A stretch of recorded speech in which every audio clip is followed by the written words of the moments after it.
Guess who's back? Hi guys, my name is Abby and I run this channel called Conversations with Abby, and welcome back. If you're new, welcome, and if you are a returning subscriber, thank you for the support. I appreciate. As you all know, or I'll repeat, this channel is mostly about me documenting my experience in my professional career over the last 7 years, which I insist is a lot, but oh well, it is our path over the last 7 years and what I've learned and some of my experience. So today's topic is the time I quit my job without a backup plan. Those were fun times and sad times. Now I can laugh because I got through it, but not the smartest decision I've ever made. Well, turned out to be the best, but yeah, it wasn't at that point in time. It was a very not the smartest decision. So I remember actually the day I submitted my resignation. I just walked into my boss's. It was like June 30th, 2019. I walked into my boss's office and I gave him the resignation and I told him this is it, and I walked out and just without a backup. So I'm going to talk about my thought process, what led to that, and how I got over it. Okay, so I'll start with the how I came to the decision, right? I think as most of you know, I started my career in audit, right? In 2015, that's when I started working in audit. I worked all the way up to 2019 January. By that time, I was at 3.5 years in. And you know how every January you sit down and do like a resolution and say, this year, this and this is gonna happen, that and that is gonna happen. So I did that. I planned my resolution for the year, and then I realized, wait, last year I said a lot of the same things and I didn't do them. So when I did a stock take, or so someone would like to say, like a stock take, like what have I done in the last 1 year? And I realized most of that year has been spent on working. I've been working long hours, and I didn't have a choice, because I'll say this, it's not my company specifically, it's the nature of the audit profession, where the more years you spend, the more workload you get and the more time you have to put in, right? So I realized I was working late nights, I was working weekends, and I know like there are other professions where you're required to work on Saturday, where you work up to 12, but I think those professions also work 8 to 5. So for me, I work during the week up to like, sometimes I work, guys, sometimes used to work late, like you work up to, I don't want to scare you guys, but we worked late, and then we work on Saturdays. Your brain is always consumed by work. I was becoming a workaholic. I'll say that. I was becoming a workaholic, and I was building unhealthy work habits which were interfering with my personal life. So I know I'm telling this story like it's a funny story, but I can give you 2 examples, actually 3. One of them is, I don't remember having a leave in 2018. My leave, I spent working the whole leave time, and I was like, what's the point of a leave? And people would like just send you emails, respond. It doesn't matter, you will spend your leave working. The second example, there's this day that I left work at 3:30 a.m. and I had a meeting at 7. So can you imagine 3:30 and you have a meeting at 7 a.m. like where you didn't sleep, like you worked for literally, you're gonna go 48 hours without sleep, right? The third example, I remember I was in Kisii, and Kisii doesn't have good internet. I was getting pressure. You need to send. You should have seen me running. If you have been to Kisii, you know that task is there in Central. Should have seen, and there was a mall on the other side. I was running to the other mall, anxious. I need to send, connecting to the internet. It was not connecting. And I remember that time I was going to see my grandmother. It was not connecting. I was just running around Kisii town like a headless chicken, trying to connect an internet so that I can send a document. I think by the time I was making that decision, my mental health had taken a hit.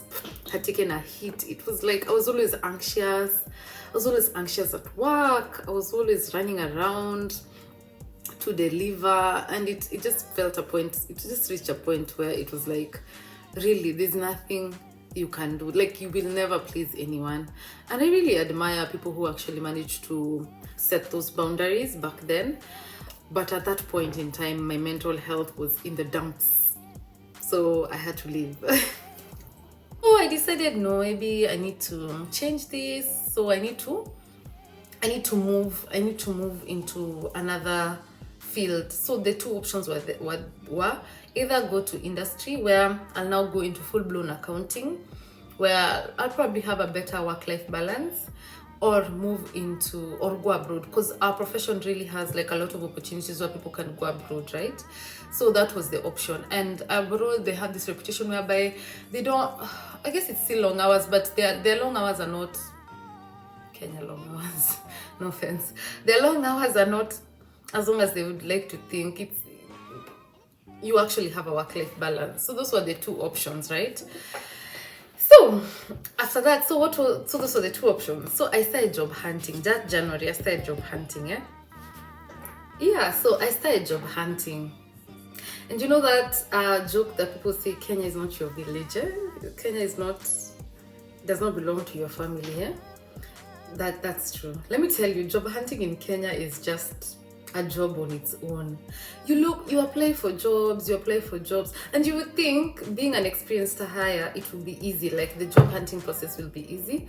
It's actually not as easy as you would think, because so it goes both ways. Some people are lucky, like you get a job immediately, and some people struggle to get jobs as easily, i.e. me.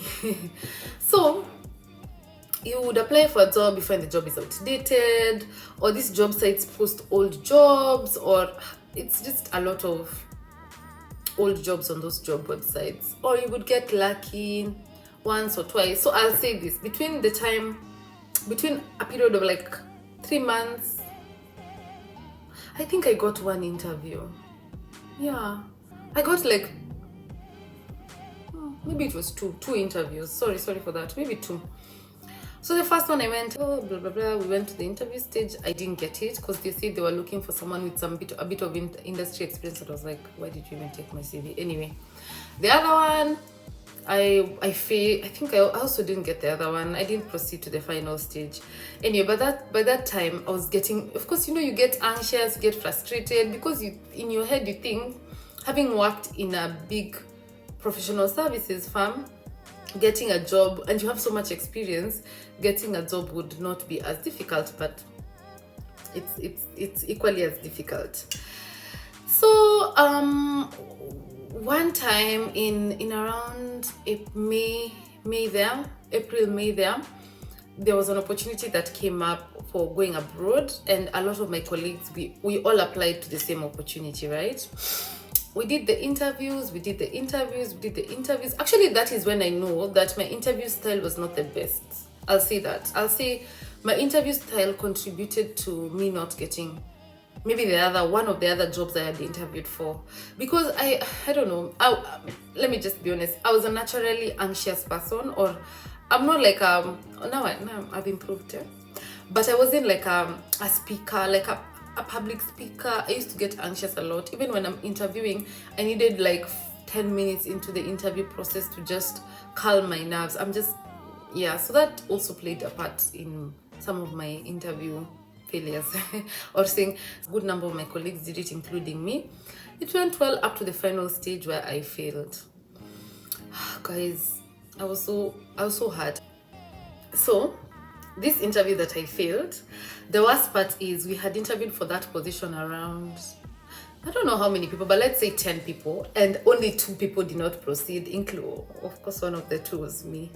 So I think that's what do they say? The stroke that broke the camel's back. I think that was it. I was like, guys, I failed this interview. Anyway, I know why I failed, obviously, now, or after I did some recollection, but I think it just triggered everything. So I was like, between January and June, the process went up to mid-June. That's like 5.5 months. I was like, I've been looking for a job. I've been trying to leave this industry. I've been applying for jobs, no success. I applied for this abroad job, which I thought was an easy win. I'm one of the people who didn't get it. I think I was triggered. That like I was triggered and I was like, I'm done, guys, I'm done. And yeah, these days I'm working on it, but I was very impulsive that time. I was like, I'm done. Like, let me just take a break. I need a break. I've been working, I'm tired, I need a break. So what did Abby do? I wrote down my resignation letter. I woke up one morning, wrote the resignation letter, proofread it, took it to my boss's office and placed it on the table, and that was it. So my boss was a bit concerned. She was like, because I think I'll say this opportunity, people know when people get it, right? People know about this opportunity. So my boss kind of figured out she did not get this opportunity. So he was like, maybe why are you leaving? And then I had to I was like, honestly, I think I was just tired. I was mentally drained. I was tired of the process of the whole 5 months, and then cumulatively, I was already tired of working long hours. So that's the main reason. But he asked me, "Why are you leaving?" And I told him, because I had started my master's previously. I told him I'm going back to school. He was like, "Which school is this? Is this a school abroad or in Kenya?" I was like, "UON." And then he was like, "Maybe UON, you're telling us you're quitting your job to go to UON as if you can't do it part-time. Every single person who works does UON part-time. Why are you now quitting, telling us you're going to do full-time?" And all I could say was like, I want to focus on my education. I want to prioritize my education. My boss was like, really? Prioritize your education? And you're just here down the road? I was like, yes, that's what I want to do. It's such a funny story when I think about it. And I was like, yeah, that's my choice. He was like, okay. He was like, I don't think this is the right decision, but if you want to come back, just tell us and you can come back. I was like, yeah, okay, I'll let you know, but that's my decision at the moment. Yeah, so that's how I quit my job without a backup plan. Guys, yeah, but let me tell you the aftermath. So the aftermath, let me tell you about the financial part, right? So I think generally I was a good saver. So when I did a math on my finances, I realized I could afford rent for the next 1 year, and I wasn't like an expensive girl, let me say that. I lived in a fairly priced house. Like my rent was like 15K. So you see, 15K. And I was working in a company that paid well at that time. So I was like, I have rent for a whole year. I can support myself for a whole year. I can do some small side jobs as I look for a job, as I do my master's. The thing I hadn't budgeted was, how was I gonna pay for my master's? How was I gonna pay for my master's? This is my very bright, not so bright idea. My idea was take out my pension to pay for my master's. I wasn't smart, guys. So that's what I was like, I did. I was like, I'm gonna take out my pension, pay for my master's. As I look for a job, I do small jobs to cater for my needs, and I already have a year of rent. So I was like, a year can't end without me finding a job. That was my financial plan. Guys, don't listen to me. I think everyone should just plan themselves when they're quitting a job. But that was my plan at that point in time. Yeah, so that's how my finances were structured at that time. Anyway, to be honest, after that, I was more aggressive in my job hunt, and I focused on abroad, because I was like, if I was able to get that other opportunity abroad to interview for, I think now let me focus. And then at that period, people were going abroad a lot. So I was like, let me focus on abroad. And I think I was more aggressive in my job hunt. I'll say that after. So after I started to apply more jobs abroad, I was more aggressive. I was like, whenever a job is posted, if it's a small company, I sometimes you find like it's the finance director who's posting, or like the finance controller or someone big. So I DM them. I was like, I see this opportunity, think I'll be good for it. This is my CV. I got more interviews that way, by the way. If it's a big company, I email the HR. Yeah, so after that, I started doing my interview, and I'm gonna tell you, those months after I quit, I changed my interview style a bit, and I will say that I was getting more interviews. I'll be honest, I was getting more interviews, and I was getting more, then the more interviews you do, the more you practice, the more you get better, Yeah, so I got a job 3 months later. The job that moved me to the UK, I got that 3 months later, and that was the perfect time, because that's when my notice period was ending. So that is how I quit my job without another job. But you know what? God came through, so I can't complain. Yeah, but I'm not gonna lie. That period, my mind was like a rat race, running around like a rat. I was so worried. I was so worried because I was so anxious. I was like, what am I gonna do? Blah blah blah blah blah blah. But honestly, I made my bed, so I had to lie in it. So that is my experience where I quit my job without another job. So there it is.